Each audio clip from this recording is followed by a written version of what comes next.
Estamos en Marcos 15, el domingo nos quedamos en Marcos 15 con nuestro Señor en la cruz.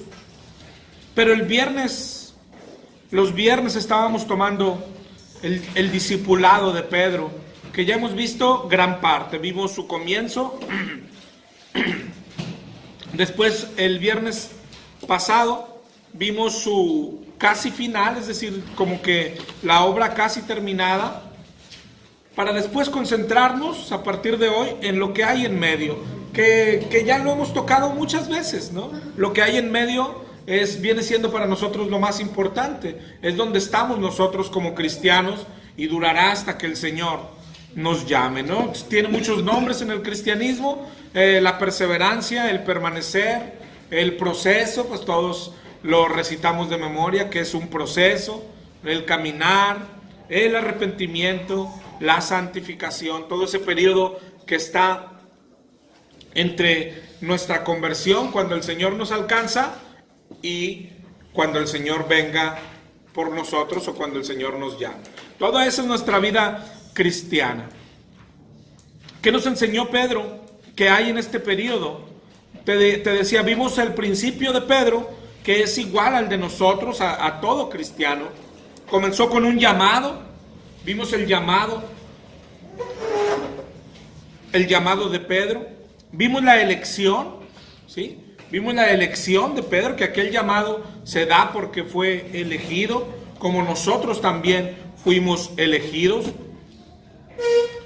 Todos los que estamos aquí fuimos elegidos, todos los que estamos aquí fuimos llamados. Y vimos la respuesta también de Pedro, que fue un sí, que sí iba a seguir al Señor. Que es la misma respuesta que yo creo que todos la dimos un día, que sí lo vamos a seguir, que sí le vamos a ser fiel, que sí lo vamos a amar, que sí lo vamos a honrar, que sí lo vamos a obedecer. Y después nos brincamos a la obra casi terminada, vimos casi el final de Pedro, ¿sí? Por sus cartas principalmente, y vemos allá un Pedro que predica, un Pedro que escribe, un Pedro valiente, que ahora está dispuesto a dar la vida, un Pedro humilde, un Pedro que ora y que invita a orar, un Pedro que alerta y que nos previene a estar alerta contra el diablo, y lo veíamos que es un Pedro muy distinto, ¿no? Y lo que está en medio es la clave de todo. ¿Qué veíamos el viernes pasado? ¿Qué hay en medio? ¿Cómo se logra lo que logró Pedro o lo que el Señor logró con Pedro?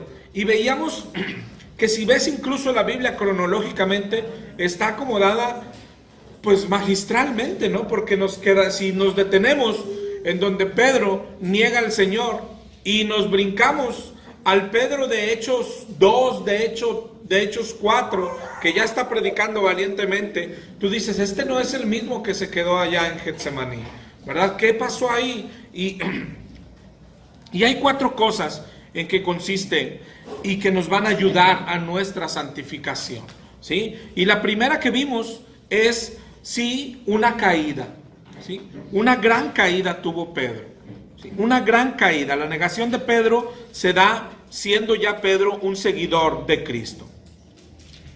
Entonces, aquella caída, aunque no lo creas, aunque aquella vez decíamos, oye, entonces ahora resulta que tengo que caer para poder lograr la santificación. No es que tengamos que caer, es que tenemos que reconocer que hemos caído, ¿sí? Hay un punto en donde ya eres cristiano, pero lo que te va a llevar a la santificación es un día cuando empiezas a ver el pecado tuyo como lo ve Cristo, ¿sí? El de los demás no, ese lo vemos perfectamente, ¿verdad?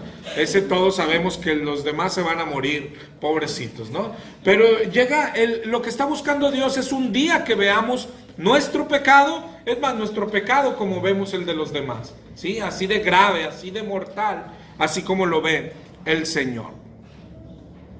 Pedro, viendo la vida de Pedro, hasta podemos ver cuáles fueron las principales causas de su caída. Y lo que se ve en la vida de Pedro son 2 cosas. La primera fue la falta de oración. ¿Te acuerdas en Getsemaní cuando el Señor le dijo, ni una hora pudiste orar conmigo?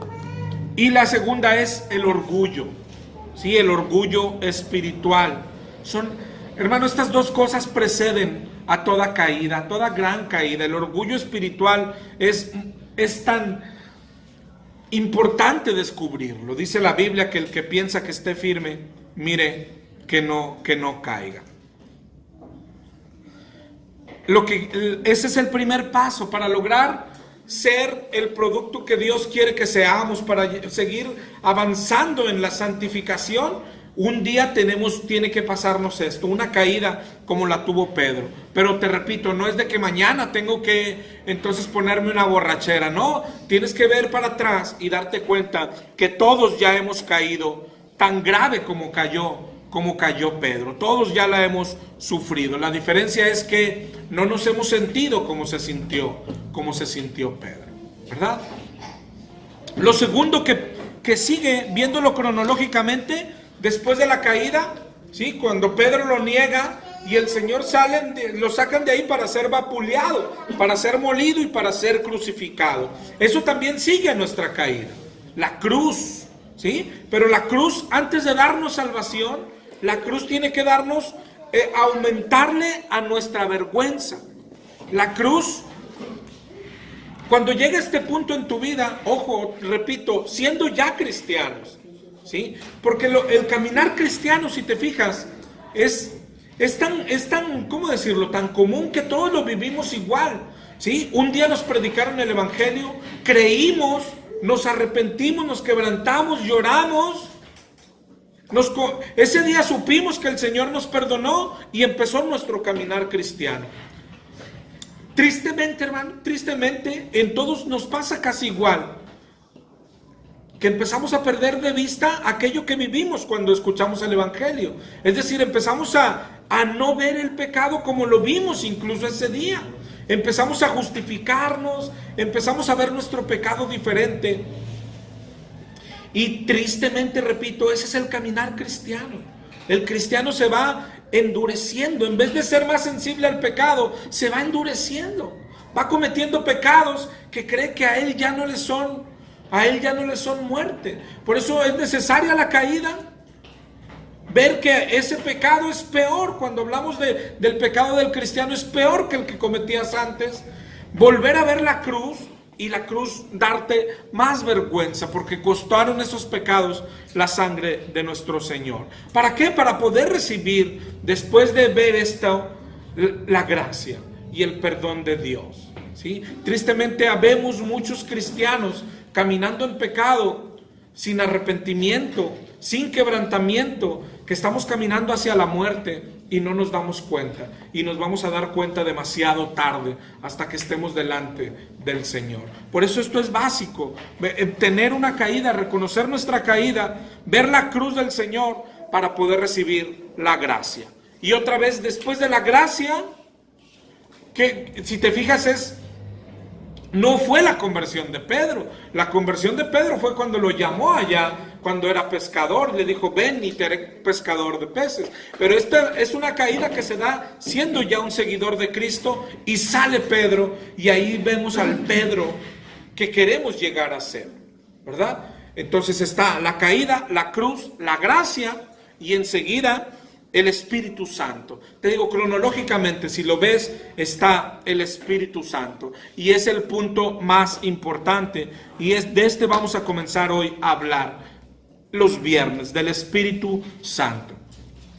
Si te fijas, llegamos al Espíritu Santo, que hoy pienso comenzar y no terminar pronto, pero llegamos por 3 caminos y todos nos llevan a él. Uno, por el discipulado de Pedro. Te digo porque es parte importante en nuestro discipulado.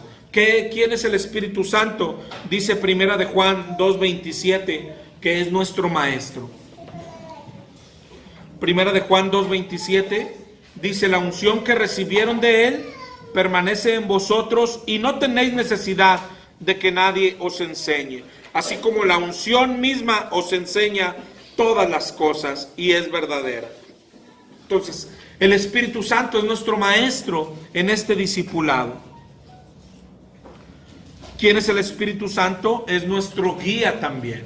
Dice Romanos 8:14. Todos los que son guiados por el Espíritu de Dios, esos son los hijos de Dios. ¿Sí? ¿Quién es el Espíritu Santo? Es nuestro ayudador. No estamos solos, así dijo el Señor. No os dejaré huérfanos, vendré a vosotros. Ese es el Espíritu Santo. Entonces llegamos hoy al tema del Espíritu Santo, te digo, en nuestro caminar de acuerdo al discipulado de Pedro. Llegamos hoy también al Espíritu Santo y mira cómo se nos enlazaron los tres temas hasta llegar a este punto. Llegamos porque el domingo, si te acuerdas, hablamos un poco de Dios, de la Trinidad, y vimos principalmente, hablamos de Jesucristo, diríamos la segunda persona de la Trinidad, y para completar el estudio, pues vamos a estudiar al Espíritu Santo y completar el estudio de la Trinidad. Y también, siguiendo nuestro estudio cronológico de Marcos, que estamos en Marcos 15, en la muerte de Cristo. El domingo, si Dios quiere, veremos la resurrección de Cristo, y enseguida de ahí, cronológicamente, lo que seguiría es el libro de Hechos, ¿sí? Y en Hechos 1:1, empezando de ahí en adelante, está la promesa del Espíritu Santo. Dice Hechos 1:1, que en el primer tratado hablé acerca de las cosas que Jesús comenzó a hacer y a enseñar hasta el día en que fue recibido arriba, después de haber dado mandamientos por el Espíritu Santo a los apóstoles que había escogido, a quienes también después de haber padecido se presentó vivo con muchas pruebas indubitables, apareciéndoseles durante 40 días y hablándoles del reino de Dios. Y estando juntos les mandó que no se fueran de Jerusalén, sino que esperasen la promesa del Padre, la cual les dijo: oíste de mí. Porque Juan bautizó con agua, pero vosotros serán bautizados con el Espíritu Santo dentro de no muchos días. ¿Ok? Y luego, si avanzamos a Hechos 2, ahí vemos que cuando llegó el día de Pentecostés, estaban todos juntos y de repente vino del cielo un estruendo como de un viento recio que soplaba, el cual llenó todas las cosas donde estaban, toda la casa, donde estaban sentados, y se les aparecieron lenguas repartidas como de fuego, asentándose sobre cada uno de ellos, y fueron todos llenos del Espíritu Santo y comenzaron a hablar en otras lenguas según el Espíritu les daba. Entonces vamos a comenzar por ver capítulos. El primer capítulo debería de ser ¿quién es el Espíritu Santo? Pero en atención a nuestros amigos que todos tenemos, a lo mejor testigos de Jehová, vamos a comenzar por ¿qué es el Espíritu Santo? ¿Ok? Para nosotros esa pregunta como cristianos no cabe, ¿no? Pero nos va a servir para tener los versos que hablan de esto, ¿qué es? ¿Sí? Y para poder platicar con nuestros amigos testigos. ¿Cómo que qué es? Es decir, ¿es algo o es alguien, no? Te digo, nosotros no debemos de tener problema con esto, pero nos va a ayudar mucho para evangelizar a nuestros amigos testigos de Jehová. Primera de Corintios 2:10 dice: pero Dios nos las reveló a nosotros por el Espíritu, porque el Espíritu todo lo escudriña, aún lo profundo de Dios. Porque ¿quién de los hombres sabe las cosas del hombre, sino el Espíritu del hombre que está en él? Así tampoco nadie conoció las cosas de Dios, sino el Espíritu de Dios. ¿Qué tiene que ver este verso? Vamos a ver versos como estos, donde da características para distinguir si el Espíritu es algo o es alguien. Es decir, ¿por qué algo o alguien? Porque nuestros amigos de los que te hablo, ellos dicen que el Espíritu es algo, es una fuerza. Y cuando tratan de explicarlo, dicen es como la electricidad, ¿no? Pero viendo pasajes de la Biblia como esto, por ejemplo, empezamos diciendo Dios nos la reveló a nosotros por el Espíritu. Y luego dice porque el Espíritu todo lo escudriña. Y son cosas que tenemos que ir separando, ¿sí? El Espíritu hace ¿qué? El Espíritu escudriña. El Espíritu escudriñar es examinar o analizar algo. Y vas a ir viendo que en la Biblia, la palabra de Dios, le da al Espíritu de Dios este tipo de atributos que solo los puede hacer una persona. En el 2:11 leímos: ¿quién de los hombres sabe las cosas sino el espíritu del hombre? Es decir, el espíritu sabe cosas. Dice, así tampoco nadie conoció las cosas de Dios sino el espíritu de Dios. Entonces el espíritu de Dios escudriña. El espíritu de Dios tiene conocimiento. El espíritu de Dios tiene sabiduría. Y nos sirve para ir viendo que no es algo, sino que es alguien, ¿no? Te voy a leer los demás versos en la versión del Nuevo Mundo, igual para que tú la compares con la Reina Valera, y si notas alguna diferencia importante, pues ir tomando nota, ¿no? Pero mira lo que dice. Ya vimos que el Espíritu escudriña, es decir, analiza. El Espíritu tiene conocimiento. Efesios 4:30 dice que el Espíritu se entristece. Efesios 4:30 dice: no proceda de la boca de ustedes ningún dicho corrompido, sino todo dicho que sea bueno para edificación, según haya necesidad, para que imparta lo que sea favorable a los oyentes. También no estén contristando el Espíritu Santo de Dios, con el cual han sido sellados para un día de liberación. ¿Ok? Si te fijas, es muy parecida. ¿Te acuerdas que alguna vez hablamos de esto? Que claro que la versión del Nuevo Mundo tiene algunas cosas cambiadas, algunas palabras, pero en su mayoría, es decir, en su mayoría toda la Biblia tiene suficientemente datos para llegar a las mismas conclusiones. El problema de los testigos no es del todo su versión de la Biblia, sino es el mismo que cualquier otra religión y denominación, cristiana o no cristiana. Es que no leemos la Biblia, ¿no? Pero aquí habla que el Espíritu se entristece. Mira este tercero, habla de que el Espíritu habla. Hechos 13:2 dice: mientras ellos estaban ministrando públicamente a Jehová y ayunando, el Espíritu Santo dijo: de todas las personas apártenme a Bernabé y a Saulo para la obra a que los he llamado. Pero si notas, dice, el Espíritu Santo dijo, es decir, el Espíritu Santo habla. Y te repito, estoy leyendo la versión del Nuevo Mundo. En Hechos 8:27 dice algo parecido. Dice en Hechos 8:27 en adelante: ante aquello se levantó, se fue, y mira, un eunuco etíope, hombre en poder bajo Candace, reina de los etíopes, que estaba sobre el tesoro de ella, había ido a Jerusalén para adorar, pero volvía y estaba sentado en su carro y leía en voz alta al profeta Isaías. De modo que el Espíritu dijo a Felipe: acércate y únete a este carro. Entonces, el Espíritu habla. Y otra vez lo mismo, el Espíritu habla, no puede ser algo sino alguien. El Espíritu testifica, dice Romanos 8:16.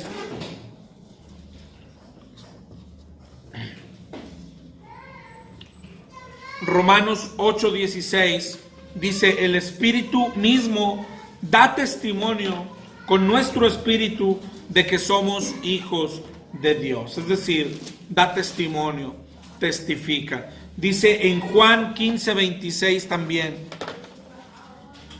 cuando llegue el ayudante que yo enviaré a ustedes, el Espíritu de la verdad que procede del Padre, Él dará testimonio acerca de mí. Entonces el Espíritu da testimonio. El Espíritu glorifica, dice Juan 16:13. Juan 16:13 al 15 dice: cuando llegue aquel, el Espíritu de la verdad, Él los guiará a toda la verdad, porque no hablará por su propio impulso, sino que hablará las cosas que oye y les declarará las cosas que vienen. Aquel me glorificará, porque recibirá de lo que es mío y se lo declarará a ustedes. Dice, me glorificará, y al final también dice, y se lo declarará a ustedes, ¿no? Te digo, son versículos muy claros que hablan que el Espíritu no es algo, sino alguien. Nada más anótalo. Romanos 8:26 dice que Él intercede por nosotros, que Él aboga por nosotros. Santiago 4:5 dice que Él nos anhela, que el Espíritu Santo os anhela. Y Juan 16:7 y 8 dice que Él convence de pecado.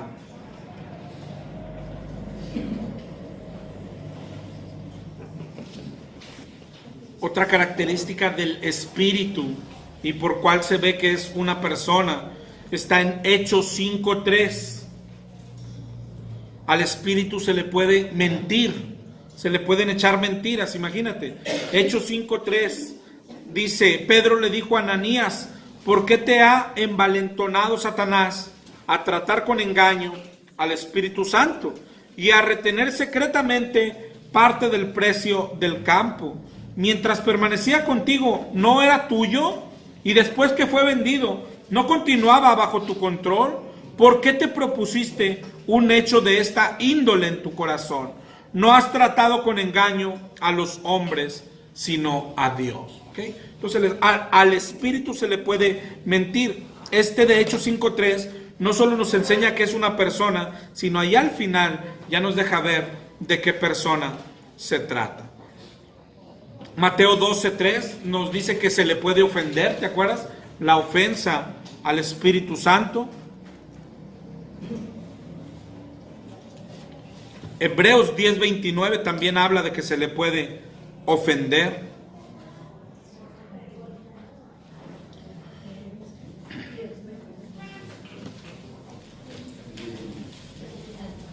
Y yo creo que con eso es suficiente, ¿no? Todo eso demuestra que el Espíritu Santo no es una cosa, es una persona. No es algo, sino alguien, ¿ok? Son abundantes. Te digo, ojalá y hayas tomado nota para cuando te topes con un amigo de estos, pues puedas compartírselos nada más, ¿no? Pero bueno, entonces, ahora sí llegamos a nuestro punto importante. Es una persona, pero ¿quién es? ¿Quién es? Ahorita que leímos Hechos 5:3, ahí al final dijo, no has tratado con engaño a los hombres, sino a Dios.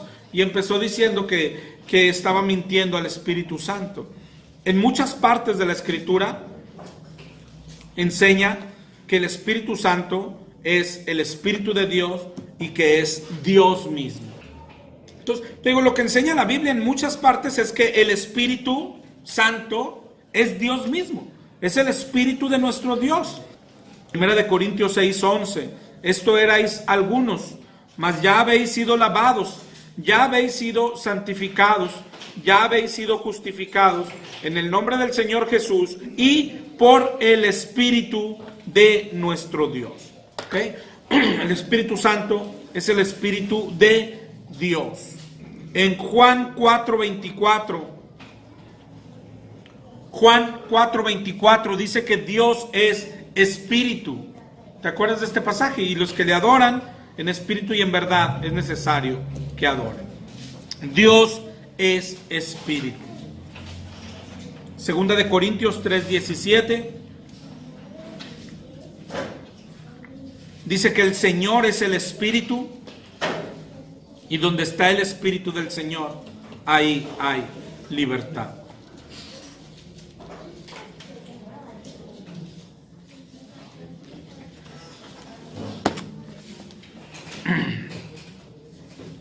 Entonces la Biblia enseña que el Espíritu Santo es Dios, que es el Espíritu de Dios. Además, si vemos atributos que se encuentran, que tiene el Espíritu Santo, te darías cuenta también que son los atributos divinos, son los atributos de Dios. Por ejemplo, en 1 Corintios 2:11, que ahorita leímos, decía, ¿quién de los hombres sabe las cosas del hombre, sino el Espíritu del hombre? Así tampoco nadie conoció las cosas de Dios, sino el Espíritu de Dios. Está hablando del conocimiento que tiene el Espíritu Santo, que es el conocimiento de Dios, es la omnisciencia de Dios. El Salmo 139, 7.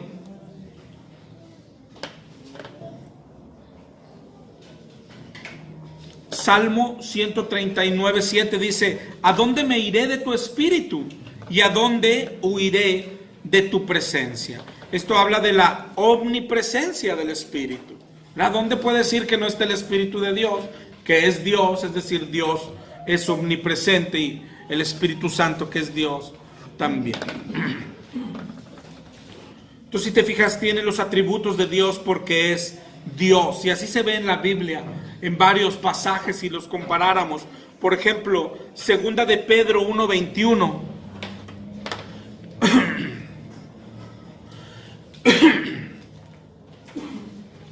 Segunda de Pedro 1:21 dice: porque nunca la profecía fue traída por voluntad humana, sino que los santos hombres de Dios hablaron siendo inspirados por el Espíritu Santo. ¿Ok? Y después, si lo comparamos con segunda de Timoteo 3:16, que dice: toda escritura es inspirada por Dios. ¿Qué quiere decir? Que no, mira, acá dice que fue el Espíritu Santo el que inspiraba a los siervos de Dios, y en 2 de Timoteo 3:16 dice que la escritura fue inspirada por Dios. Y así se usan intercambiadas Dios y Espíritu Santo. Yo creo que el ejemplo más claro es el nacimiento de nuestro Señor Jesucristo, ¿no? Cuando le dice la Virgen al ángel que cómo será eso si no conoce varón. En Lucas 1:35 Él le dice: el Espíritu vendrá sobre ti, el Espíritu Santo. Y después al final le dice: y el santo ser que nacerá será llamado Hijo de Dios. Es decir, Espíritu Santo vendrá y será llamado Hijo de Dios. Es decir, son intercambiables porque es el mismo. ¿Sí? El Espíritu Santo es Dios. Y yo creo que hasta ahí no tenemos ningún problema. Quisiera ser capaz, no lo soy, pero el Espíritu nos va a ayudar a lo mejor a entender bien de lo que vamos a hablar, ¿sí? De que no es cosa, es más, ya con lo que leímos hasta ahorita, que dice que el Espíritu Santo es el Espíritu de Dios, es decir, es algo que se ha acorrientado mucho en el cristianismo. Es decir, lo decimos tan: oye, tiene el Espíritu, no tiene el Espíritu, soy cristiano, tengo el Espíritu Santo, y lo decimos así como si estuviéramos hablando de peras y de manzanas. O sea, el cristianismo es personas como nosotros, donde Dios está dentro de nosotros. Y ya desde ahí ya tendríamos: pero ¿cómo es eso? ¿Cómo es aquello? No se puede. Por eso digo, a veces tanto los que atacan el cristianismo, a veces tienen mucha razón en decir: eso no se puede. Es más, uno de los argumentos de los testigos de decir no es porque si fuera una persona, ellos dicen: ¿cómo una persona puede estar dentro de otra persona? Es decir, ese es un argumento para decir: no es alguien, es algo. Porque como una persona va a estar dentro de otra persona. Y nosotros a veces nos peleamos con ellos y podemos llegar a: no, si es una persona, es Dios dentro de una persona como yo. Y ya, te vas campante y sigues con tu vida. Y nuestra mente no capta la grandeza. Es Dios adentro de una personita como tú y como yo, insignificantes, sucios, y Dios está dentro de nosotros. Yo quisiera que eso se creara en nosotros, y si al terminar solamente adquirimos una nueva noción de lo que estamos hablando, porque yo creo que esa es la palabra clave, una nueva noción, porque, hermano, es algo incomprensible, es algo grande, es algo que si vamos por el Antiguo Testamento no todos tenían, y nosotros caminamos como: oye, tenemos el Espíritu, sí, aleluya, gloria a Dios, y vas con tu vida sin la grandeza de lo que estamos hablando, ¿no? El Espíritu de Dios, es decir, cuando hablemos del Espíritu de Dios, el Espíritu Santo, estamos hablando de Dios mismo, de todo lo que Él es, ¿sí? Y que hoy mora dentro de personas como nosotros. Es increíble. No pudiéramos hacerlo con un estudio, captar la grandeza de lo que hablamos, ¿sí? Porque eso nos lo va a dar precisamente el Espíritu Santo si mora dentro de nosotros. Hasta ahí vamos dos cosas, ¿no? Que el Espíritu es alguien y que ese alguien es Dios, ¿ok? Y después el tercer punto es que también enseña la Biblia que el Espíritu Santo es el Espíritu de Cristo, ¿verdad? También lo enseña la Biblia en algunos pasajes, por ejemplo en Romanos 8:9. Dice: mas vosotros no vivís según la carne, sino según el Espíritu, si es que el Espíritu de Dios mora en vosotros. Y si alguno no tiene el Espíritu de Cristo, no es de él. Si te fijas, intercambia el término el Espíritu de Dios, y acá adelante dice: y si alguien no tiene el Espíritu de Cristo, no es de él. Entonces sí, lo usa también intercambiado el término.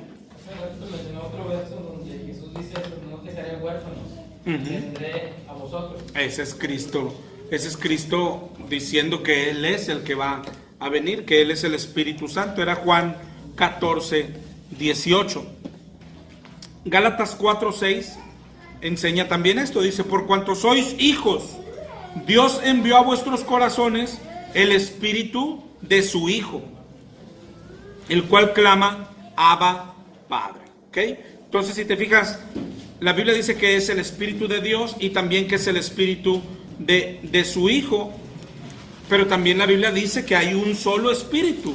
Por ejemplo, en Efesios 4:4 hay un solo Espíritu. No hay dos espíritus. ¿Qué quiere decir? Que el Espíritu Santo es el Espíritu de Dios y es el Espíritu de Jesucristo.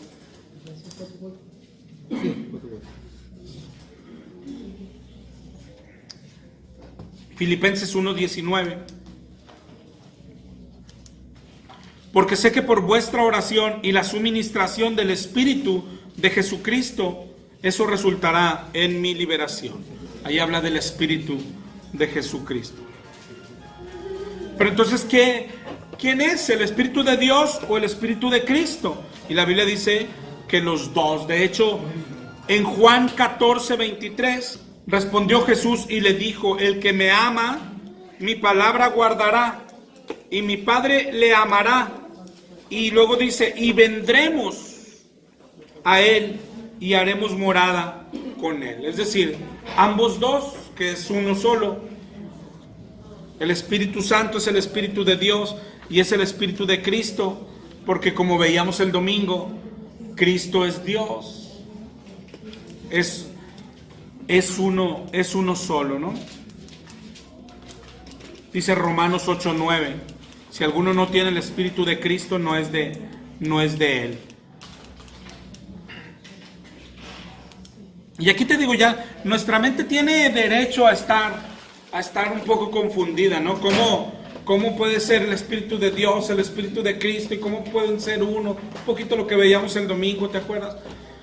Y la Biblia trata de explicarlo de varias formas. ¿Cómo puede ser esto? Pero la primera respuesta es: ¿cómo puede ser esto? ¿Cómo dos pueden ser uno? Y la respuesta principal es precisamente porque es Espíritu, porque Dios es Espíritu. Nuestra mente donde topa y donde choca es porque no sabemos que es un espíritu. Sí, porque nunca hemos tocado un espíritu, porque nunca hemos visto un espíritu. Entonces nuestra mente choca. Sí, cuando pensamos Dios es espíritu, yo no sé qué venga a tu mente, pero aún lo que venga a la mía, a la tuya, no sabemos si así es. Nunca hemos estado ante un espíritu. Nunca, no vemos el mundo espiritual. Entonces no sabemos cómo es la materia ahí. Como un espíritu, nos imaginamos, nuestra mente lo más que llega a lo mejor es a los fantasmas de las películas, ¿no? Y que si lo ves ahí, lo atraviesas con la mano y no tiene cuerpo y eso, ¿no? Pero, hermano, no estamos seguros de cómo es, ¿sí? No está. En la Biblia pasa eso, ¿sí? No hay contra qué compararlo. Y es lo que vamos a ver ahora. Es decir, la Biblia trata de explicarlo. Hay personas que tratan de explicarlos con formas que conocemos o con cosas que conocemos, ¿sí? Para ver esto y cómo dos pueden ser uno. Y ya dice, pues porque es como esto, es como lo otro, es como lo... Y todo eso nos ha dado, no sé cómo llamarlo, si tipos o como explicaciones en la Biblia de personas que han tratado de equipararlo con algo exacto, como es algo así, es más, pero sin saberlo nadie lo puede saber. De hecho, el significado en el diccionario, en el hebreo, es aliento. Ese es el significado de la palabra espíritu en el hebreo. Pero si sigues leyendo el diccionario, dice aliento, vida, y luego dice insustancial. ¿Sí? Quiere decir que es algo, pero no es de ninguna sustancia que nosotros conozcamos, no es de ningún material que nosotros conozcamos. ¿No? Es insustancial. Dice otra vez, aliento, vida, insustancial, espíritu de un ser racional. Eso es lo que significa en el hebreo. Y eso es lo que es Dios. ¿Sí? Entonces, ¿qué es Dios? Pues es espíritu. Sí, pero ¿qué es un espíritu? Pues un espíritu, ¿verdad? Juan lo explicó, como dice mi hermana, en Juan 3:8. Dice, el viento sopla de donde quiere y oyes su sonido, pero no sabes de dónde viene ni a dónde va. Así es todo aquel que es nacido del Espíritu. Es decir, oye, ¿qué? Nada más, Dios es Espíritu. Bueno, ¿y qué es eso? Como el viento, ¿lo has visto? ¿Te acuerdas? Yo creo que has escuchado, o a lo mejor tú a veces has tratado de explicar hacia Dios. ¿Lo has visto? No, pero lo sientes, sí. Bueno, pero no podemos decir así es, no. Algo así, ¿verdad? Algo así, pero nadie podría decir así exactamente, ¿verdad? Porque no hemos estado allí nosotros. Sin embargo, después se nos medio derrumba porque cuando decimos, bueno, es como el viento. Pero el viento, pues es viento, no tiene forma ni nada. Y luego ves en la Biblia que el Señor habla de que tiene cuerpo como nosotros, que tiene ojos, que tiene mano, que tiene pies y todo, y es como el viento. Ya por eso ahí dice, ya no tenemos, nuestra mente no lo va a alcanzar a comprender, ¿verdad? Pero mira cómo la Biblia trata de explicarlo, o más bien personajes en la Biblia se ven como representaciones, pero no quiere decir que así es. Yo creo que la más conocida a lo mejor es Marcos 1:10.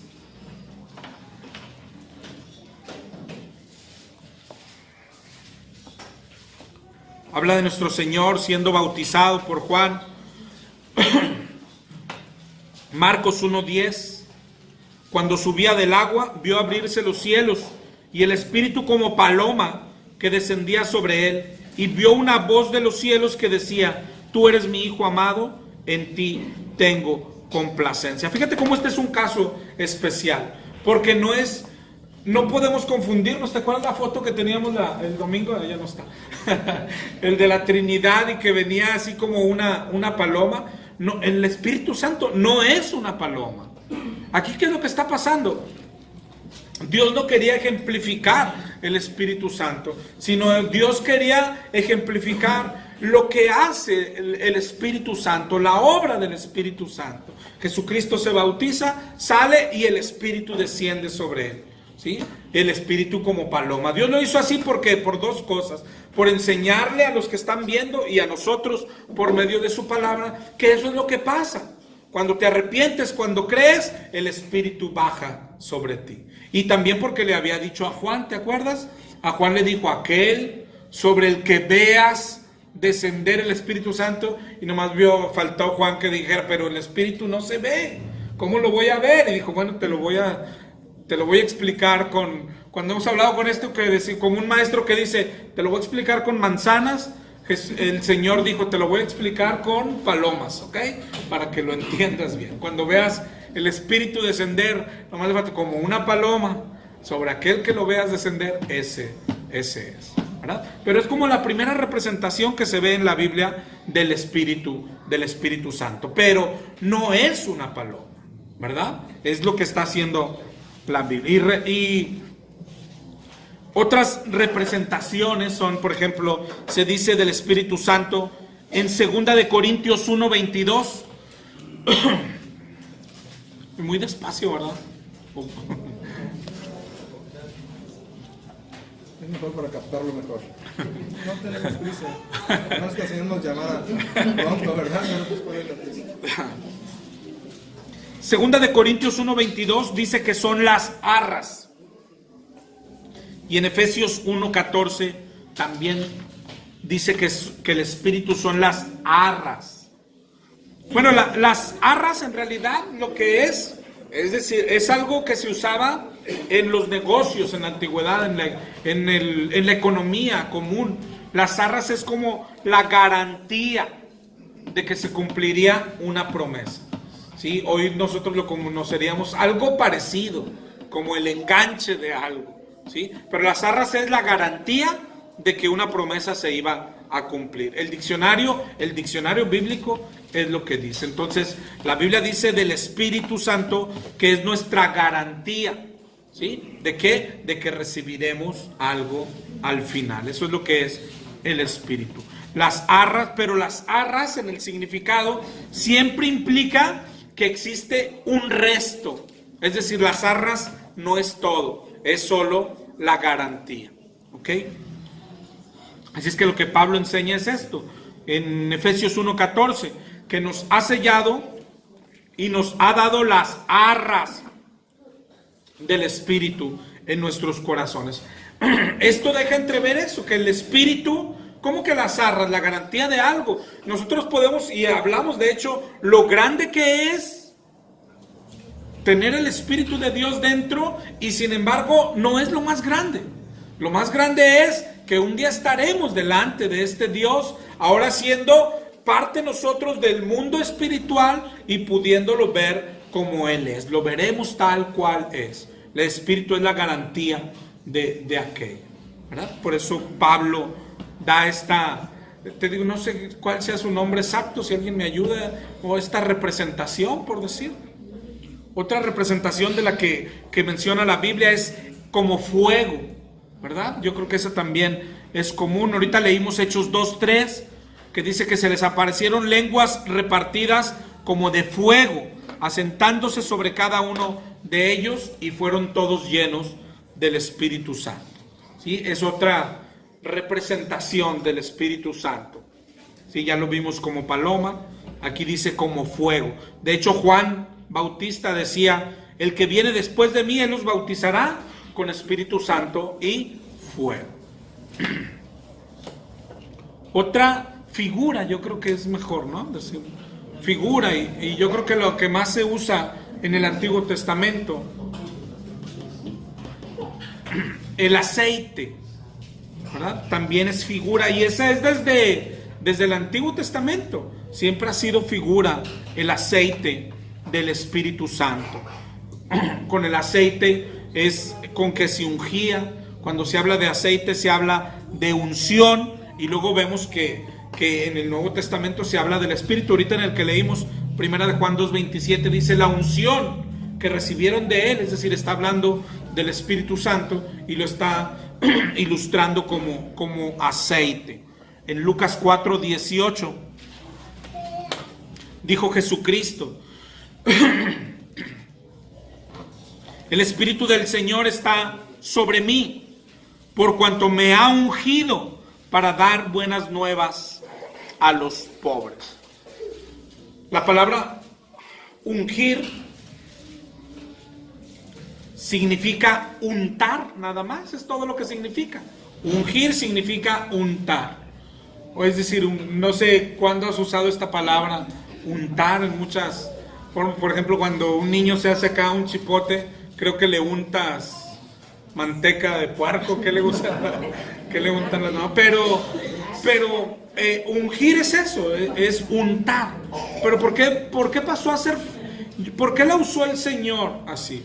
Porque no solo por el ungir era con aceite, y en el Antiguo Testamento lo que se ve es que se ungía a las personas para llamarlas, por decir, a los sacerdotes, para llamarlas al ministerio, se les ungía, ¿sí? Se les ungía con aceite.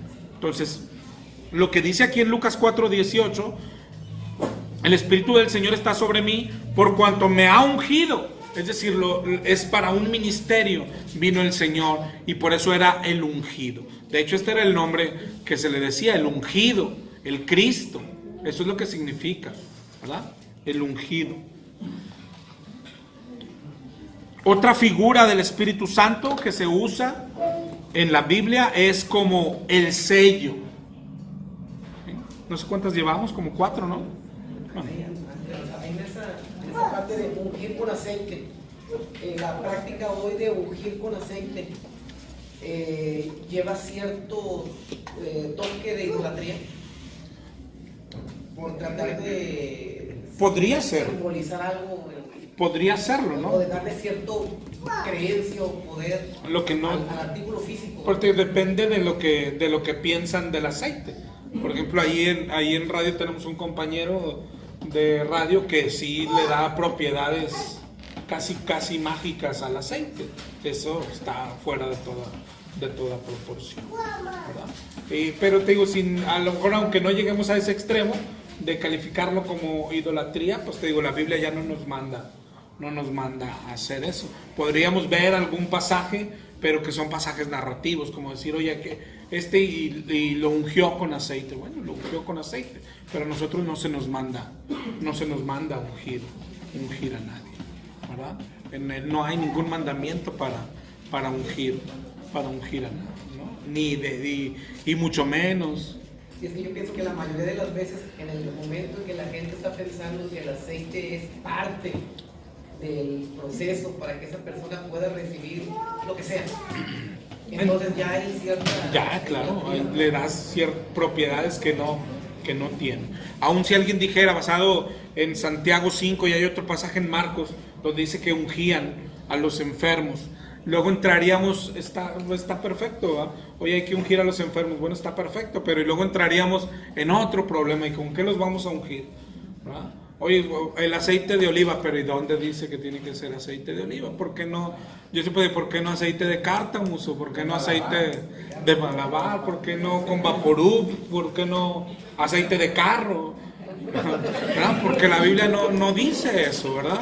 Entonces ya entraríamos en esos asegúnes, ¿no? Y si alguien dice, no, pero es que acá dice cómo se hacía el aceite del Antiguo Testamento, era tan sagrado, hermano, tan sagrado que no era para esas cosas. Otra figura era el sello.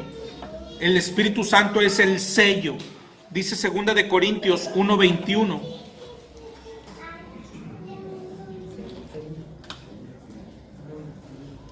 El que nos confirma con vosotros en Cristo y el que nos ungió es Dios, el cual también nos ha sellado.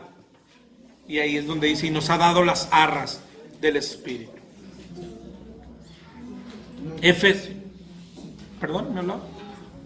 Efesios 1:13 también dice que fuiste sellados con el Espíritu Santo de la promesa.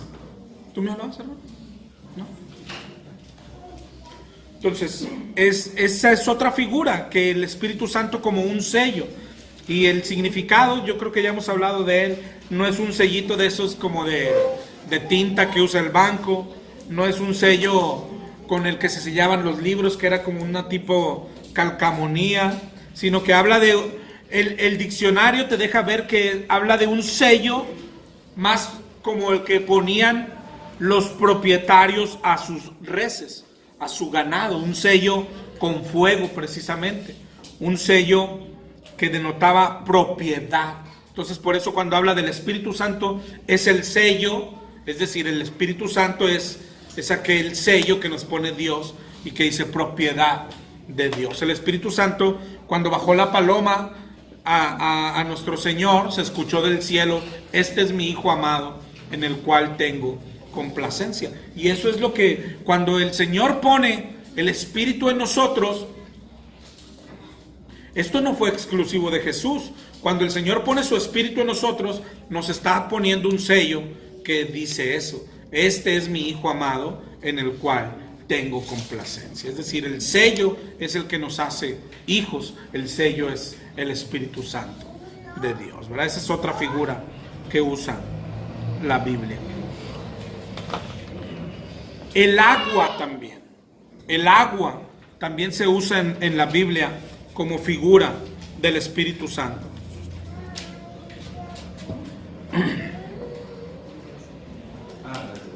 En Juan 4:13.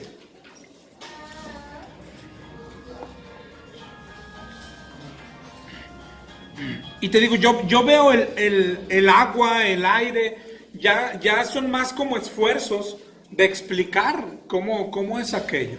Nosotros a veces cuando hemos hablado de esto hemos querido usar agua o líquidos porque son cosas así que se mezclan o algo. Pero eso ya son esfuerzos de alguien queriendo explicar algo. Es como decir, pues algo así, ¿no? El agua dice en Juan 4:13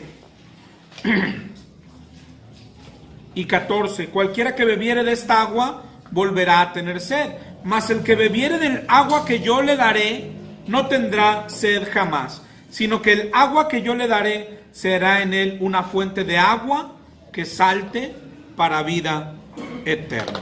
De hecho, el bautismo en agua también está ideado así por el Señor. Es una figura de lo que pasa espiritualmente. Eso es todo lo que es el bautismo en agua. Es una figura de lo que pasa en el Espíritu, que es que eres sumergido en el Espíritu. Es lo que así es el bautismo en agua, es lo que significa. Manda. Juan 7:38. Juan 7:38, yo creo que es el más claro. Léenos, no, mi hermano. Hermano. Que cree en mí, como dice la Escritura, de su interior correrán ríos de agua viva. Amén. Y enseguidita dice, esto decía del Espíritu que habría de venir. Ese es el mayor ejemplo, como el Espíritu como agua. La invitación allá al final de Apocalipsis, en el 22:17, vengan y beban del agua de vida. Y el viento lo veíamos al principio, la explicación que le da a Nicodemo, ¿verdad? Pero otra vez, todos estos son solo esfuerzos por querer explicar algo que, ojo, como cuando empieza, que no hemos visto jamás, ¿verdad? Que no sabemos cómo es. Solamente lo que hemos visto lo conocemos por la tele. Fíjate, nuestra idea de un espíritu viene por lo que hemos visto en la tele. Ni sabemos si es así o no es así, pero de ahí viene la pequeña o gran idea que tengamos de un espíritu. Viene por lo que hemos visto en la tele, nada más, ¿no? Por lo que se le ocurrió a alguien dibujarnos en un programa de tele o en una película. Hermano, es como en Apocalipsis que menciona los seres vivientes que decía semejante a, o sea, no te dan una explicación. No sabe, así es. Es así, tal cual. Así es, cuando él explicaba, parecido a esta piedra preciosa y todo, pero no sabe. Aquí también es el espíritu. Bueno, ¿y cómo es? Oye, ¿cómo es que Jesús y Dios, pero cómo es que es uno? Y nuestra mente lo quiere traer a nuestra carne. A ver, tú y Rogelio, a ver, ¿cómo se van a hacer uno? No, pues no se puede. No, ¿y ellos cómo sí pueden? Porque es espíritu. Pero ¿cómo es un espíritu? Y tú dices, bueno, como el agua. Ah, sí. Bueno, algo así. Bueno, como el viento. Sí. Bueno, algo así. Es lo que las personas de la Biblia hacen. Bueno, como esto. Ah, bueno, sí lo capto. Bueno, algo así. No quiere decir que Dios es viento. No quiere decir que Dios es agua. Entonces, ¿qué es Dios? Espíritu. Espíritu, ¿verdad? ¿Y cómo es un espíritu? Y otra vez, ¿no? La ciencia, para hacer ciencia, para explicar algo, pues tienes que tener algo contra qué compararlo. Entonces, para querer explicar a Dios, no tenemos contra qué compararlo, ¿verdad? Primero porque no lo hemos visto. Te digo, ya se nos queda tan común decir, es que Dios es espíritu. Y nuestra mente cree que sabe lo que es un espíritu, pero no sabe, no tienes idea de lo que es un espíritu, ¿verdad? Y te repito, tristemente, fíjate, y muy tristemente, nuestra idea de un espíritu viene de la televisión, de ver fantasmas y esas cosas. Imagínate lo pequeño que es. Pero Dios es espíritu. ¿Y cómo es un espíritu? No, pues no se sabe. No se sabe. No hay aquí en la tierra no hay materia para explicar, ¿verdad? No sé, hasta ahí vamos bien.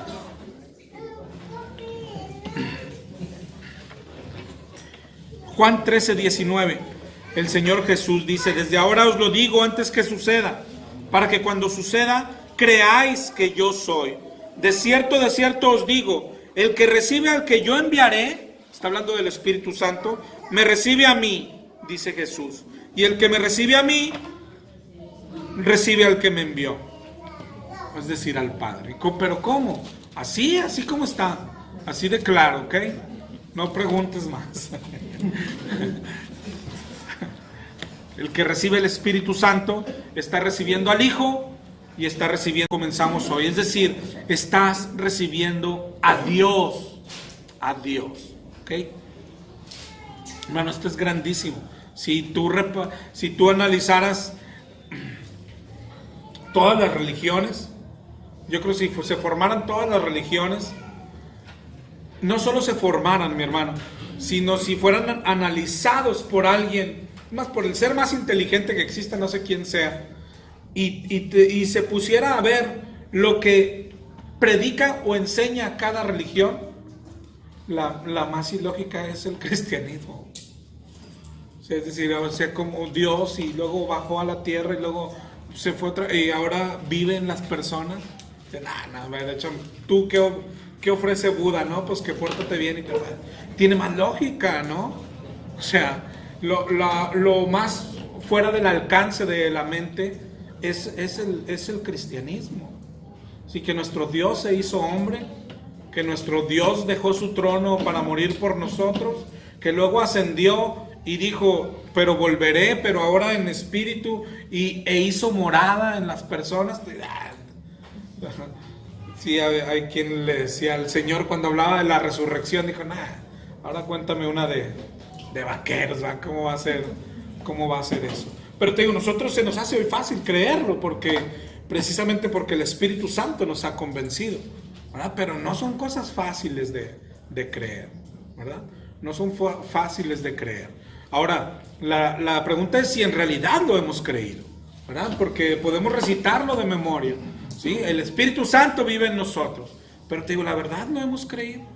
¿Que Dios vive en nosotros? ¿Que Dios se metió en mí? ¿Que Dios se metió en ti? ¿Que Dios derramó su Espíritu y se metió en ti? Por eso desde ahí empieza pero ¿cómo se metió? O sea, ¿por dónde? O sea, mira, estoy cerrado, o sea, ¿por dónde se metió? ¿Sí? Pero lo creemos, y si lo creemos que se metió en nosotros, así vivimos. Son cosas grandes las que, pero te digo, lo que ojalá y Dios nos dé por medio de su gracia, entender esto y tener una nueva visión de lo que es el cristianismo. El cristianismo es Dios viviendo en nosotros. Por eso ahí ya cuando hablamos de santidad y alguien dice, no se puede, pues claro que no se puede. Oye, pero Dios se metió en nosotros, pues claro que sí se puede. O sea, la primera declaración tendría, pues claro que sí se puede. Oye, ser santo, pues claro que sí se puede. Todo lo podemos en Cristo que nos fortalece, ¿verdad? Entonces, ya desde ahí ya aparte, ¿lo creemos o no? Pero y luego, ¿cómo vivimos? Cuando pecamos. ¿Te acuerdas aquella imagen que alguien nos vende o algo? Dios va ahí en tu carro. Dios va hay calcamonías que dicen, Dios es tu copiloto. No, el cristianismo no es eso. Dios está dentro de ti. Dios no es tu copiloto. Dios no está al lado tuyo. Dios está dentro tuyo. O sea, ¿lo entiendes? ¿Lo entendemos? Ojalá y Dios nos dé gracia.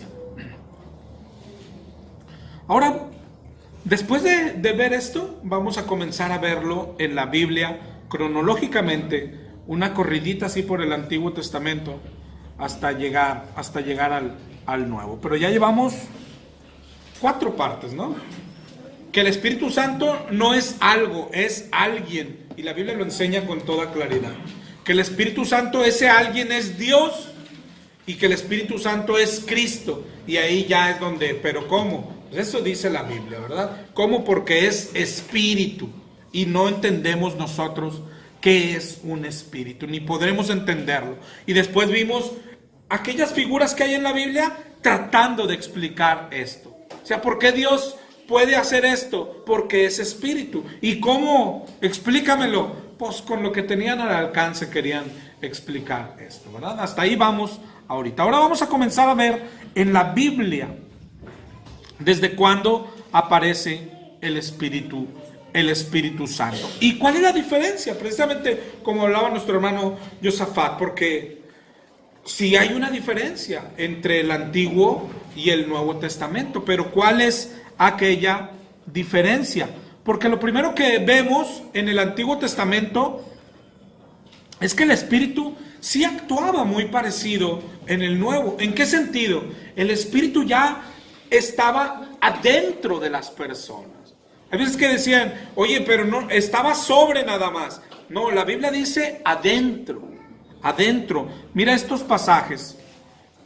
Por ejemplo, Génesis 41, 37 y 38.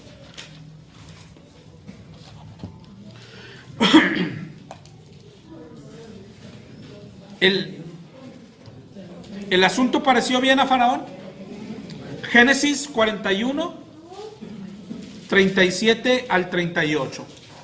Pareció bien a Faraón y a sus siervos, y dijo Faraón: ¿acaso hallaremos a otro hombre como este? Están hablando de José, en quien esté el Espíritu de Dios.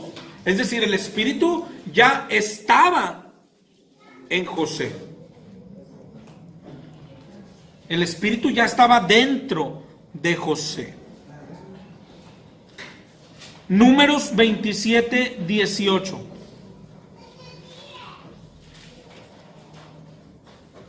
Y Jehová dijo a Moisés: toma a Josué, hijo de Nun, varón en el cual hay espíritu, y pondrás tu mano sobre él. Números 27, 18.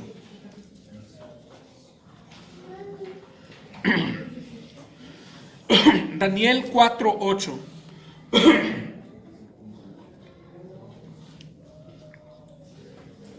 Daniel 4, 8. Hasta que entró delante de mí Daniel, cuyo nombre es Belsasar, como el nombre de mi Dios, y en quien mora el Espíritu de los dioses santos.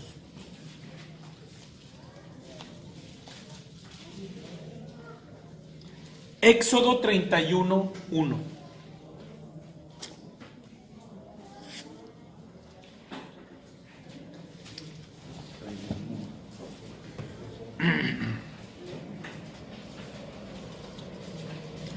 Éxodo 31, 1. Habló Jehová a Moisés diciendo: mira, yo he llamado por nombre a Bezaleel, hijo de Uri, hijo de Ur, de la tribu de Judá.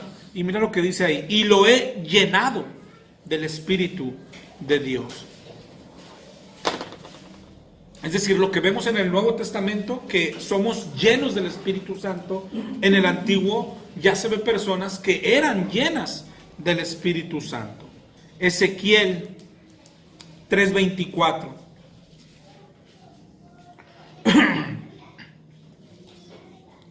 Ezequiel 3:24. Entonces entró el Espíritu en mí y me afirmó sobre mis pies. Entró el Espíritu en mí, dice Ezequiel. Sí se ve otros casos que dice el Espíritu está sobre, ¿sí? Pero eso no significa que no esté dentro. Hermano, pero no nada más por el hecho de que la persona era inteligente, ya la gente decía que estaba llena del Espíritu. O sea, el hecho de que se manifestaba como con sabiduría. No necesariamente. Lo que podemos ver en el Antiguo es de qué personas habla. ¿Sí? Por ejemplo, habla de José, habla de Moisés, habla de David, que si se fija de los líderes, ¿no? De los que guiaban al pueblo. Es decir, sobre ellos ya entraba el Espíritu. Por eso la diferencia entre el Antiguo y el Nuevo, ¿cuál es? El trato de Dios con sus hijos, con su pueblo. No todos los hijos de Dios en el Antiguo Testamento tenían el Espíritu Santo, pero el que los guiaba como Moisés, él tenía el Espíritu Santo, ¿verdad? David tenía el Espíritu Santo. Entonces se ve, eso a nosotros pues nos deja un gran compromiso, ¿sí? Al ahora al pasar al Nuevo Testamento y el Espíritu estar dentro de todos los hijos de Dios, quiere decir que todos los hijos de Dios tienen un gran trabajo que hacer, porque si no, pues ¿para qué nos iba a poner el Espíritu Santo? Es decir, a Moisés le puso el Espíritu porque imagínate el gran trabajo que tenía que hacer. A David le puso el Espíritu porque tenía un gran trabajo que hacer.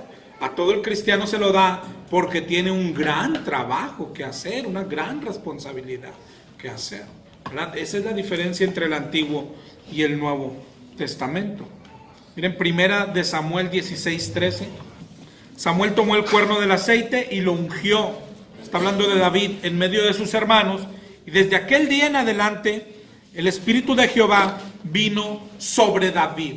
Ahí es donde te digo, la idea es que como dice sobre, es como que estar el Espíritu así, sin tocarlo, nomás por fuera. Y no sé, como moviendo hilos así como un... Pero David es el mejor ejemplo. Porque David dice aquí la palabra que vino el Espíritu sobre David. Sin embargo, eso David lo tenía dentro.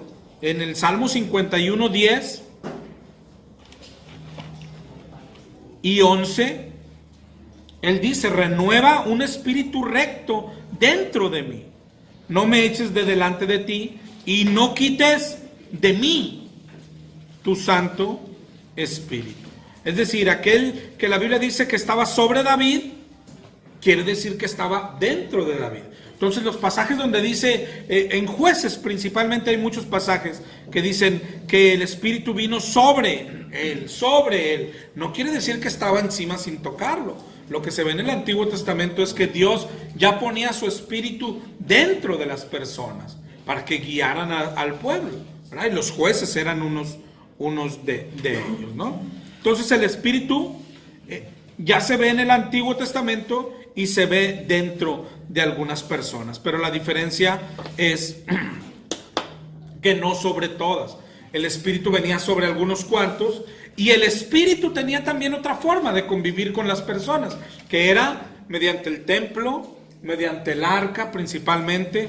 Éxodo 40:34 dice que una nube cubrió el tabernáculo de reunión y la gloria de Jehová llenó el tabernáculo. Bueno, hablar de la gloria de Jehová es hablar del Espíritu Santo, es decir, la presencia. Hablar de la presencia de Dios es hablar del Espíritu Santo. Entonces, cuando dice la gloria cubrió el tabernáculo, está hablando de la presencia de Dios y del Espíritu Santo de Dios, ¿sí?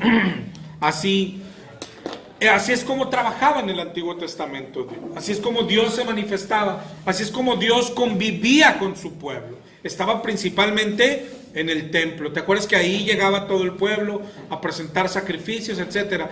Pero a los guías, a los líderes, en ellos ponía el Espíritu Santo dentro, ¿sí? La diferencia, ¿qué es lo que iba a cambiar? Por las promesas se ve lo que iba a cambiar. Por la promesa que está en Joel 2:28 y la promesa que está en Ezequiel 36. Vamos a empezar con Ezequiel 36:26. Bueno, la nube la podríamos usar como figura del Espíritu también. Sí. Todas las nubes, todas las figuras que sacamos ahorita, la nube puede ser otra figura también. Así. Sí, es decir, porque es la presencia de Dios. La presencia de Dios es decir, la presencia es Él, lo que es Él. La gloria, ¿te acuerdas cuando hablamos de la gloria de Dios? Todo lo que Él es, y Él es Espíritu, ¿verdad? Él es Espíritu. La promesa, te digo, viendo aquel cómo trabajaba, cómo estaba Dios, cómo se manifestaba en el Antiguo Testamento, cómo estaba en un templo, cómo estaba en el arca, y cómo entraba solo en algunos, pero luego él mismo hizo la promesa en Ezequiel 36:26.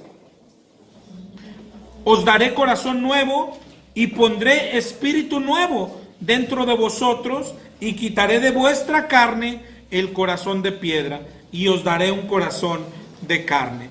Y pondré dentro de vosotros mi espíritu, y haré que andéis en mis estatutos y que guardéis mis preceptos. Esa es la promesa. En Joel 2:28 dice, después de esto derramaré mi espíritu, pero ahí está la diferencia. Dice, sobre toda carne, ahora sí. No solo sobre algunos especiales. Derramaré mi espíritu sobre toda carne. ¿Okay? Esto es en el Antiguo. En el Nuevo vimos ahorita en Juan 14 que el Señor mismo repitió la promesa, el Señor Jesús. No os dejaré huérfanos, sino que vendré a vosotros. Y es lo mismo que vimos en Hechos 2, que ahí se cumplió la promesa que hizo por Ezequiel, la promesa que hizo por medio de Joel y la promesa que hizo de su propia boca en Juan 14. En Hechos 2 es donde se cumple aquella promesa y el Espíritu se derrama, ahora sí. Se derrama, tiene... La palabra yo creo que es así, se derrama, ¿no? Es decir, la connotación es que en el Antiguo Testamento se daba como a cuentagotas y en el Nuevo Testamento se derrama, se abrió aquella compuerta, ¿no? Yo creo que es como cuando, no sé si has visto, cuando la presa de la boca y ves la cortina y está así como que goteando y chorreando. Así era en el Antiguo Testamento. Y se derrama es cuando se rompe aquella cortina y sale todo. Esa es la diferencia del Nuevo Testamento. Esa es la diferencia de nosotros. De nosotros. Todos los hijos de Dios tienen el Espíritu Santo. Es decir, en el Antiguo Testamento había hijos de Dios. De hecho, la mayoría no tenía el Espíritu Santo y sin embargo eran hijos de Dios, eran el pueblo escogido. Solo unos cuantos tenían el Espíritu Santo, pero ahora todos los hijos de Dios tienen el Espíritu Santo y solo los que son hijos de Dios tienen el Espíritu Santo y viceversa. Solo los que tienen el Espíritu Santo son hijos de Dios. Es decir, hoy hay cristianos con el Espíritu y cristianos sin el Espíritu. No existe tal cosa. No existe tal cosa. Dice Romanos 8:9, el que leímos ahorita. Y es, ¿cómo decirlo? Es triste cómo lo dice o peligroso. Dice Romanos 8:9, vosotros no vivís según la carne, nos dice a nosotros, sino según el Espíritu. O no vivimos según el Espíritu. Dice ahí, si es que el Espíritu de Dios mora en vosotros, ¿verdad? Está feo eso, ¿no? Es decir, él habla a todos los cristianos, dice, ustedes ya no viven conforme a la carne, ustedes viven conforme al Espíritu, ¿verdad? Bueno, si es que el Espíritu de Dios mora en vosotros.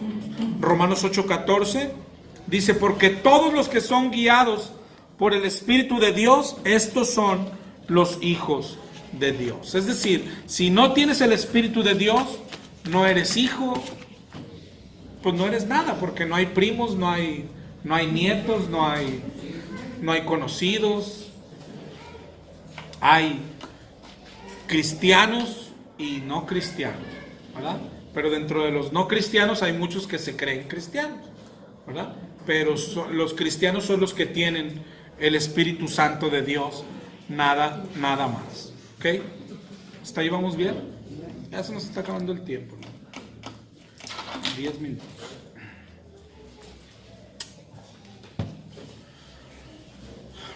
Entonces hasta ahí vamos bien, ¿no? Es decir, ya trajimos fue muy rápido el paseo por el Antiguo, ¿okay? Para llegar al Nuevo y ver que todos los que son hijos de Dios tienen el Espíritu de Dios. De ahí van a salir la mayoría de los temas, ¿no? Cómo saber que lo tenemos, ¿sí? Vamos a hablar del fruto, vamos a hablar de los dones, vamos a hablar de la llenura, vamos a hablar de todo eso. Pero nomás nos quedan 10 minutos hoy, así es que vamos a ver cómo se recibe, ¿sí?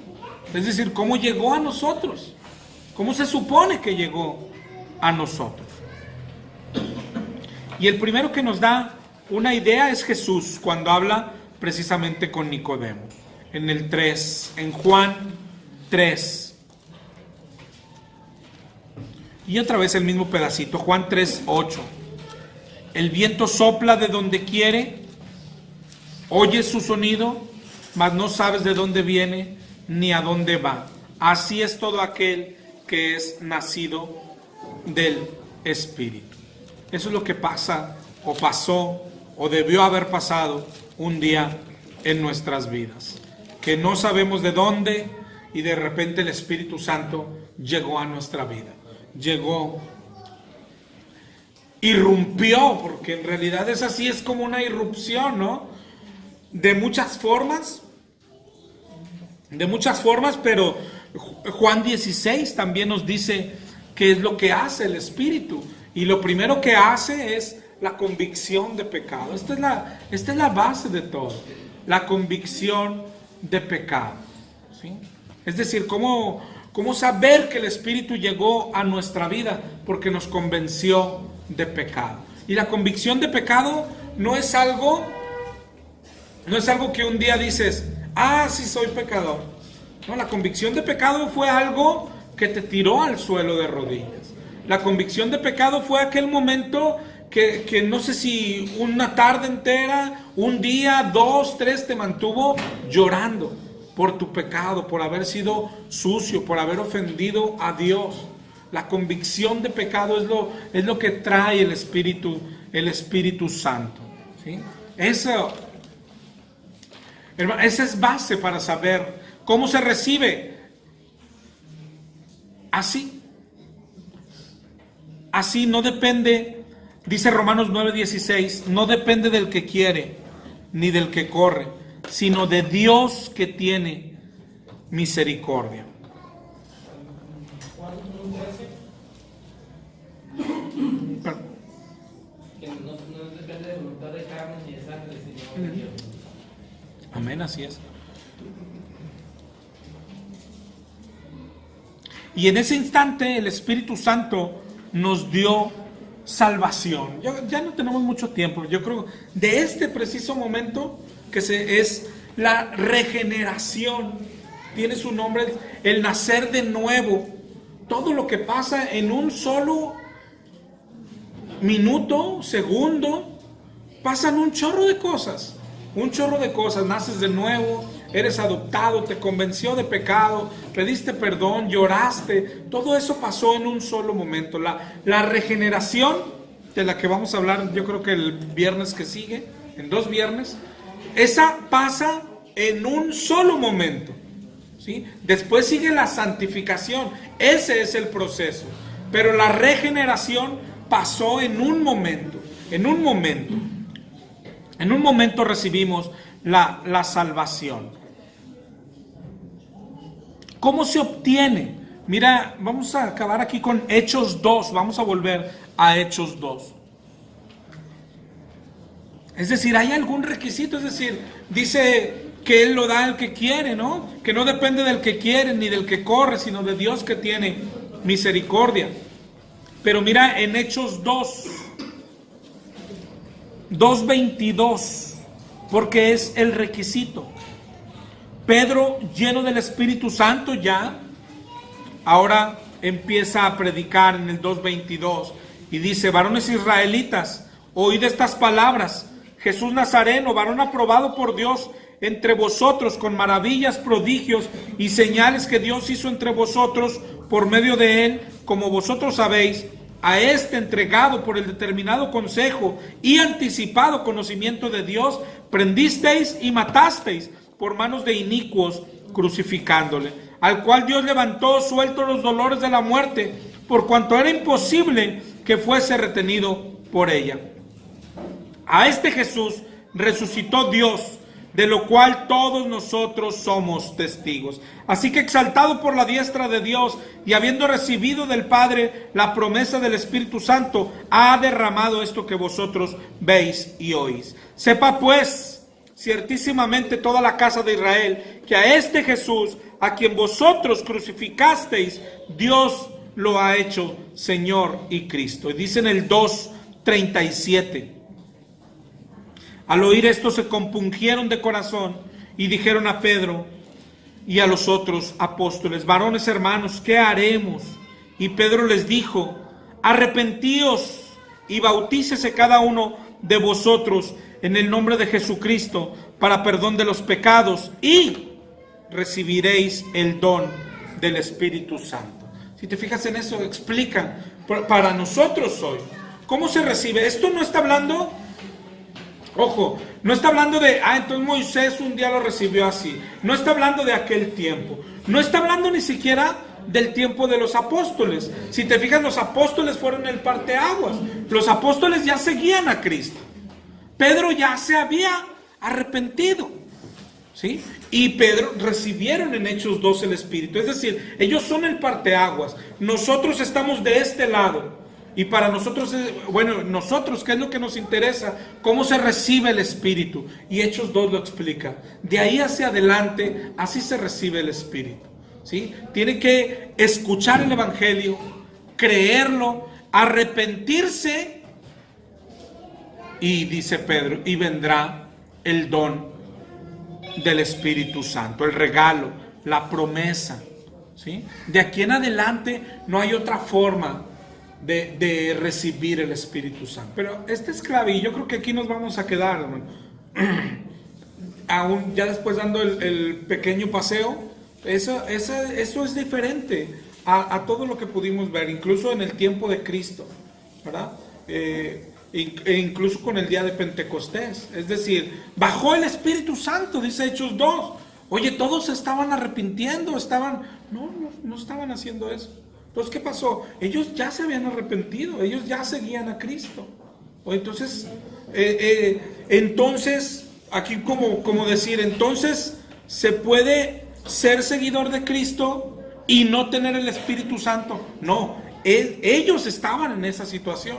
Pero después de que a ellos les pasa esto, después de que en Hechos 2 se derrama el Espíritu Santo, de ahí hacia adelante ya no, ¿sí? De ahí hacia adelante ya no hay cristianos sin el Espíritu Santo, ¿sí? Pero por eso es importante distinguir el antiguo. Ya estaba en las personas, ¿sí? Pero, oye, ¿cuándo entró a Ezequiel? Vimos ahí cuando se arrepintió, no, dice, iba a predicar y el Espíritu entró en mí. O sea, no estaba pasando esto, ¿verdad? Oye, los discípulos se estaban arrepintiendo en el aposento. No se estaban arrepintiendo, ya estaban arrepentidos desde hace mucho rato, es decir, ya seguían a Cristo. Pero a lo mejor ahí puede haber un malentendimiento. Oye, entonces ellos sí eran seguidores de Cristo antes, sí, y no tenían el Espíritu, no. Pero hoy ya no se puede, ¿verdad? Hoy es el tiempo así. ¿Y cómo se recibe? Así, ¿sí? Escuchando el Evangelio a fuerza, conociendo el Evangelio. Es decir, no quiere decir que alguien te lo tiene que predicar. Tú mismo leyendo la palabra lo descubres, ¿sí? Lo crees, te arrepientes y el Espíritu Santo viene sobre ti, ¿sí? Te convence de pecado, lloras, todo lo que decíamos ahorita, y luego todavía podríamos decir, bueno, entonces, ¿esa es prueba de que tengo el Espíritu Santo? No, todavía no, porque también hay lágrimas de cocodrilo, también hay a lo mejor personas más frías que no lloraron. Y bueno, entonces, ¿cómo vamos a saber? Bueno, no es lo que pasó ese día exactamente la prueba, sino lo que viene después en nuestra vida. Esa es la evidencia. Pero todavía no vamos a llegar allá. Primero vamos a detenernos un poco en lo que pasa ese día, ¿sí? En la regeneración. Es importante ya haber llegado ahí. Es decir, hoy, ¿cómo se recibe? No hay otra forma. Hoy no hay otra. Bueno, eso es importante porque hoy no hay otra forma. Es decir, yo lo tengo y veo ahí en el libro de Hechos que le ponían las manos. ¿Puedo ponérselo a alguien y él recibirlo? No, hoy no. Hoy tiene que haber predicación del Evangelio y creerla. Imagínense que se lo pudieran traspasar a alguien. Ya se lo hubiera traspasado a mis hijos, pero no se puede, tristemente. Pero eso tiene que tener su estudio, porque el libro de Hechos tiene su forma de entender eso. O sea, porque hay algunas cosas que sí pasaban y que hoy ya no deben de pasar. De hecho, hay un pueblo, más se me hace que son los samaritanos, que ellos tenían el bautismo en el Espíritu y no tenían el del agua, y otros lo tenían el del agua y no tenían el del Espíritu. O sea, ¿por qué en el libro de Hechos sí pasaba? ¿Qué de especial tenía el libro de Hechos? Para después llegar a lo que es hoy. La conclusión, hoy en el tiempo hoy de nosotros, no hay otra forma de recibir el Espíritu Santo, más que escuchando o conociendo el Evangelio y habiéndolo creído, ¿sí? Y luego habrá otro tema, porque haber creído y luego recibes el Espíritu Santo, o hay que recibir el Espíritu Santo porque Él es el que da la fe también. Es decir, que es primero, ¿verdad? Pero bueno, ese no lo vamos a gastar hoy. Pero sí, mira cómo el tema tiene muchas ramitas que ver, ¿no? Ese mismo, el orden que vimos ahorita es escuchar el Evangelio, ¿sí? Creerlo y recibirás el don del Espíritu Santo. Pero luego nos vamos a encontrar más adelante que dice, sí, pero el creer también te lo tiene que dar el Espíritu Santo. O sea que cómo, ¿no? El Espíritu Santo te empuja a que tenga el arrepentimiento y el perdón y la salvación.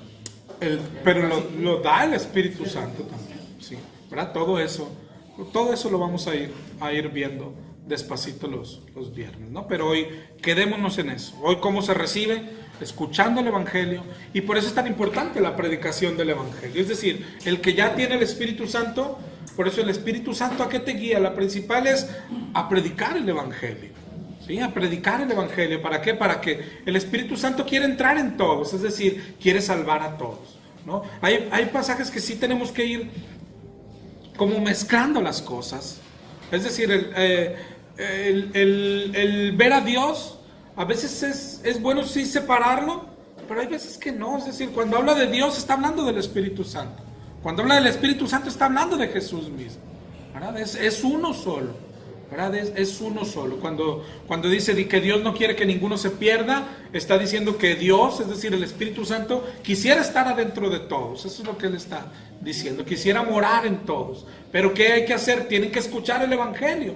Luego por eso allá Romanos 9 dice, Romanos 10, perdón, dice, ¿y cómo irán si no hay quien les predique? Entonces el Espíritu entra a las personas y lo primero que pone es ganas de predicar el Evangelio. ¿Por qué? No sé, y todo, pero todo orquestado y movido por el mismo Espíritu, por Dios, ¿verdad? Todo es obra de Dios, ¿verdad? Hoy si acaso lo que tendríamos que llevarnos a casa es, aunque no es la evidencia total, ¿sí? La pregunta para todos nosotros, aunque la mayoría pueda ser que sí, si aquí hay alguien que dice, bueno, es que yo no me hice cristiano así, ¿sí? Entonces, ¿cómo te hiciste cristiano? Pues no sé, empecé a ir a la iglesia, no sé, empecé a seguir a mi esposo, a mi esposa, pues no sé, bueno, hoy es un buen día para que escudriñes. Es decir,